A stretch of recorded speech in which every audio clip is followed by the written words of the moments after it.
আসসালামু আলাইকুম রহমতুল্লাহি ওয়া বারাকাতুহু। একটি তারিফা বা একটু মজার ঘটনা আপনাদেরকে শোনাই। শেখ সালেহ আল উসাইমি হাফিজাহুল্লাহ উনি এই ঘটনাটি উল্লেখ করেছেন। তো ঘটনাটা হচ্ছে শেখ আব্দুল্লাহ বিন হুমায়দ রাহিমাহুল্লাহ, উনি একজন আলেম, বিখ্যাত আলেম সৌদির। উনি রাউদুল মুরবি পড়াচ্ছেন এক মসজিদে।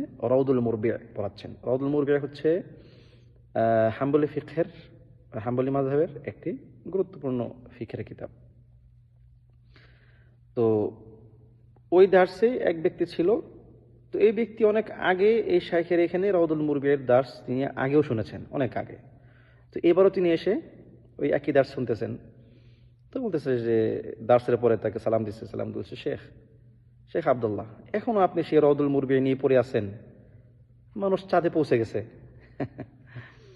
মানে উনি আগে থেকে রাউদুল মুরবি পড়াচ্ছিল, এখনো সেই ফিক নিয়ে আছে, রাউদুল মুরবি পড়াচ্ছে, বলছে মানুষ চাঁদে পৌঁছে গেছে।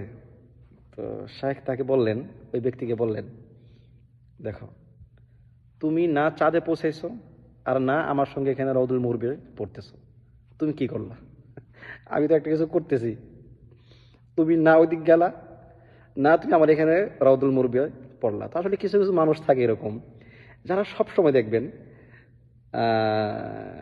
মানে অন্যের সমালোচনার এই যে ব্যাপারগুলো, এলমি অঙ্গনের বিভিন্ন সমালোচনা তারা করতে পছন্দ করে আর কি।